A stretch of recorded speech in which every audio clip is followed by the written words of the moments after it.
بسم اللہ الرحمن الرحیم۔ السلام علیکم۔ سلطان صلاح الدین ایوبی کی زندگی کے واقعات کا سلسلہ جاری ہے۔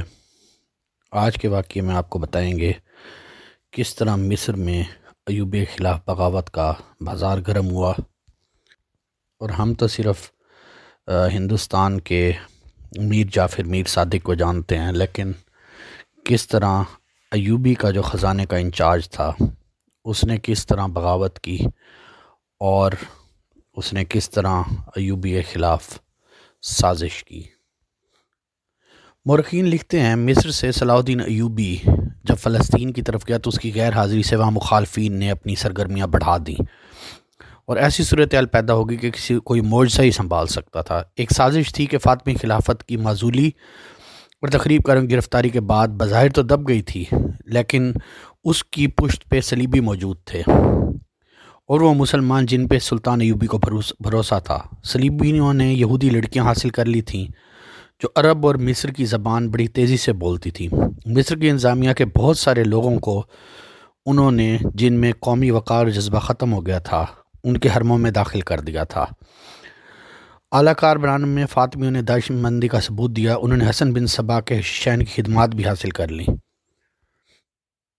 اس وقت کے وقائع نگار، جن میں اسد الاسدی، ابن الاسیر، ابن زرار، ابن الجوزی خاص طور پہ قابل ذکر ہیں، لکھتے ہیں صلیبیوں نے سوڈانیوں کی مدد سے انہیں مصر پہ حملے کے لیے تیار کر لیا تھا۔ مصر میں جو تھوڑی سی فوج رہ گئی تھی وہ بغاوت کے لیے تیار تھی۔ صلاح الدین ایوبی کے حامی سخت پریشان تھے کہ وہ وقت سے پہلے نہ پہنچا تو مصر ہاتھ سے نکل جائے گا۔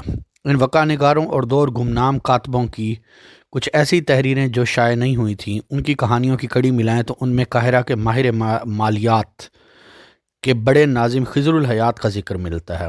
وہ خزانے کا بھی ذمہ دار تھا۔ دوسرے علاقوں سے جزیے، تاوان، زکوٰۃ، سزا کے طور وصول ہونے والی رقم، عطیات، نظامت، سب کا روپے پیسے کا آنا اور آمد اور خرچ وہ رکھتا تھا۔ یہ بڑا ہی اہم اور نازک محکمہ تھا۔ اس کے ناظم کا قابل اعتماد ہونا بہت ضروری تھا۔ سلطان ایوبی خوش قسمتی تھی کہ ناظم خضر الحیات دیندار مسلمان تھا۔ ایک رات وہ باہر سے آیا تو گھر میں داخل ہوا تو اندھیرے کو چیرتا ہوا ایک تیر جو خضر الحیات کی پیٹھ پہ اتر گیا اور دل تک جا پہنچا۔ اس کی کربناک آواز سن کے ملازم باہر آیا، پھر گھر کے افراد آئے۔ مشعل کی روشنی میں خضر کو اوندے منہ پڑے دیکھا۔ اتفاق سے کسی نے دیکھ لیا کہ خضر کے دائیں ہاتھ کی انگلی زمین پر تھی اور مٹی پہ اس نے انگلی سے کچھ لکھا تھا۔ وہ مر چکا تھا۔ زمین پر اس نے انگلی سے لکھا تھا مصلح۔ ہے پوری نہیں تھی، اس حرف کی گولائی آدھے تک جا کے اس کی جان نکل گئی۔ لاش اٹھا لی گئی، اس لفظ کو محفوظ رکھا گیا۔ ایک آدمی کو کوتوال غیاث بلبیس کو بلانے کے لیے بھیجا گیا۔ کہا جا سکتا تھا خضر نے مرتے مرتے مٹی پہ اپنے قاتل کا نام لکھا تھا۔ غیاث بلبیس کوتوال بھی تھا اور مصر کی تمام پولیس کا حاکم اعلیٰ بھی۔ یہ بھی صلاح الدین ایوبی کا خاص آدمی تھا۔ علی بن سفیان کی طرح شہری جرائم کا ماہر سراغ رساں بھی تھا۔ بلبیس نے آتے ہی زمین پہ لکھے ہوئے لفظ مصلح کو غور سے دیکھا۔ اتنے میں شہر کا نائب ناظم مصلح الدین خضر کے قتل کی خبر سن کر آ گیا۔ بلبیس نے اسے دیکھتے ہی زمین پہ پاؤں رگڑ کر مصلح کا لفظ مٹا دیا۔ مصلح الدین چونکہ شہر کا نائب ناظم تھا، اس لیے کوتوالی کا محکمہ اس کے ماتحت تھا۔ اس نے بلبیس کو حکم کے لہجے میں کہا، قاتل کا سراغ صبح سے پہلے مل جانا چاہیے، میں زیادہ دیر انتظار نہیں کروں گا۔ بلبیس نے اسے یقین دلایا کہ قاتل کو جلدی پکڑا جائے گا۔ وہ وہاں سے چلا گیا۔ رات کو ہی بلبیس نے خضر الحیات کے نائب معاون اور اس کے دفتر کے لوگوں کو بلایا جو مقتول کے قریب رہتے تھے اور بتا سکتے تھے کہ قتل کے روز اس کی کیا سرگرمیاں تھیں۔ ان لوگوں سے اسے پتہ چلا شہری انتظامیہ کے حکام اعلیٰ کا اجلاس ہوا جس میں فوج کا کوئی نمائندہ نہیں تھا۔ خضر کا نائب اس کی مدد کے لیے اجلاس میں موجود تھا۔ اجلاس میں مالیات کے سلسلے میں فوج کے اخراجات زیر بحث آئے۔ خضر نے کہا مصر میں بعض اخراجات روکنے پڑیں گے کیونکہ امیر مصر صلاح الدین ایوبی نے شوبک میں بہت سی فوج بھرتی کی ہے جس کے لیے رقم کی ضرورت ہے۔ نائب ناظم مصلح الدین نے اس کی مخالفت کی اور کہا فوج کے اخراجات غیر ضروری ہیں۔ مزید فوج بھرتی کرنے کے بجائے ہمیں توجہ اس فوج کے مسائل کی طرف دینی چاہیے جو پہلے ہی ہمارے لیے ایک مہنگا مسئلہ بنی ہوئی ہیں۔ اس نے بتایا مصر میں جو فوج ہے اس میں بے اطمینانی اور بد امنی پائی جاتی ہے۔ شوبک سے جو مال غنیمت ہاتھ آیا ہے اس میں سے اس فوج کے لیے کوئی حصہ نہیں بھیجا گیا۔ خضر الحیات نے کہا کیا آپ کو معلوم نہیں امیر مصر نے مال غنیمت تقسیم کرنے کی بدعت ختم کر دی ہے؟ یہ ایک نہایت اچھا فیصلہ ہے۔ مال غنیمت کے لالچ سے لڑنے والی فوج کا کوئی قومی جذبہ اور مذہبی نظریہ نہیں ہوتا۔ اس مسئلے پہ بحث ہوئی، پھر ترش کلامی ہوئی مسل الدین نے یہاں تک کہہ دیا کہ امیر مصر مصری سپاہیوں کے ساتھ اتنا اچھا سلوک نہیں کرتے جتنا شامی اور ترک سپاہیوں کے ساتھ کرتا ہے۔ اس نے غصے میں کچھ اور بھی باتیں کہہ دی، جن کے جواب میں خضر نے کہا مسلح تمہاری زبان سے صلیبی اور فاطمی بول رہے ہیں۔ اس پر اجلاس ہنگامے کی صورت اختیار کر گیا اور برخاست کر گیا۔ خضر الحیات کے معاون اور نائب نے بتایا کہ اجلاس کے بعد مسلح الدین خضر الحیات کے دفتر میں گیا، وہاں پر بھی ان میں گرما گرمی ہوئی۔ مسلح الدین خضر کو اس بات پر قائل کرنے کی کوشش کر رہا تھا کہ مصری فوج مطمئن نہیں۔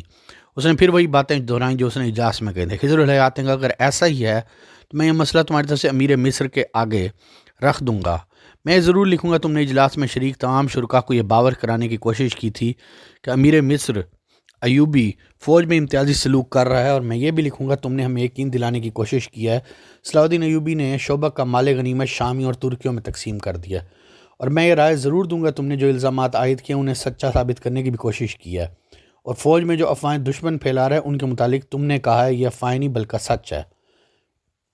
خضر الحیات کے نائب نے بیان دیا مسلح الدین جب خضر کے کمرے سے نکلا تو اس کے منہ سے یہ الفاظ سنے گئے تھے، اگر تم زندہ رہے تو یہ سب کچھ لکھ کے صلاح الدین ایوبی کے آگے رکھ دینا۔ غیاث بلبیس نے فوری طور پر مسلح الدین سے کچھ پوچھنا مناسب نہ سمجھا۔ ایک تو اس کی حیثیت بہت اونچی تھی، دوسری یہ کہ بلبیس اس کے خلاف مزید ثبوت حاصل کرنا چاہتا تھا۔ اسے ڈر یہ تھا اگر اس نے مسلح الدین پر بغیر کسی ثبوت کے ہاتھ ڈالا تو یہ اقدام اس کے لیے مصیبت بن جائے گا۔ اگر صلاح الدین ایوبی قاہرہ میں موجود ہوتا تو بلبیس اس کی پشت پناہی حاصل کر لیتا۔ وہ اتنا سمجھ گیا تھا کہ قتل ذاتی رنجش کا نتیجہ نہیں ہے، خضر الحیات ذاتی رنجش رکھنے والا حاکم نہیں تھا۔ رات کو اس نے چند ایک لوگوں کے دروازے کھٹکائے اور تفتیش میں لگا رہا، اپنے خفیہ آدمیوں کو بھی سرگرم کر دیا، لیکن اسے کوئی خاص کامیابی حاصل نہ ہوئی۔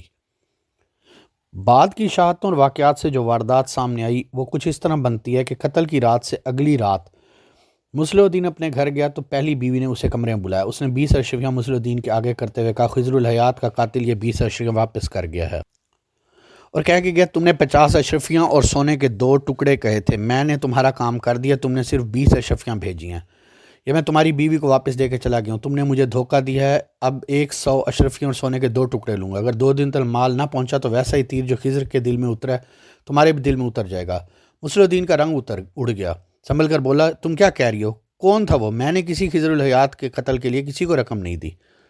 تم خضر کے قاتل ہو، بیوی نے کہا مجھے معلوم نہیں قتل کی وجہ کیا ہے، اتنا ضرور معلوم ہے تم نے اسے قتل کرایا ہے۔ یہ مسلح الدین کی پہلی بیوی تھی، اس کی عمر زیادہ نہیں تھی، بمشکل 30 سال کی ہوگی، خاصی خوبصورت عورت تھی۔ 1 ماہ قبل وہ گھر میں غیر معمولی خوبصورت نوجوان لڑکی لے آیا تھا۔ ایک خاوند کے بیویوں کے تعداد پر کوئی پابندی نہیں تھی، اس زمانے میں زیادہ بیویاں رکھنے کا رواج تھا، کوئی بیوی دوسری بیوی سے حسد نہیں کرتی تھی، مگر مسلح الدین نے پہلی بیوی کو بالکل نظر انداز کر دیا تھا۔ جب سے نئی بیوی آئی تھی اس نے پہلی بیوی کمرے میں جانا ہی چھوڑ دیا تھا، بیوی نے کئی بار اسے بلایا تو بھی نہ آ گیا، بیوی کے اندر انتقامی جذبہ پیدا ہو گیا تھا۔ یہ آدمی جو اسے 20 اشرفیاں دے گیا تھا غالباً مسلح الدین سے بڑا ہی سنگین انتقام لینا چاہتا تھا، اس لیے اس نے اس کی پہلی بیوی کو بتا دیا کہ خضر الحیات کو مسلح الدین نے قتل کرایا ہے، تم اپنی زبان بند رکھنا۔ مسلح الدین نے بیوی کو روب میں آ کے کہا یہ میرے کسی دشمن کی چال ہے، وہ میرے اور تمہارے درمیان دشمنی پیدا کرنا چاہتا ہے۔ تمہارے دل میں میری دشمنی کے علاوہ اور رہا ہی کیا ہے؟ بیوی نے پوچھا۔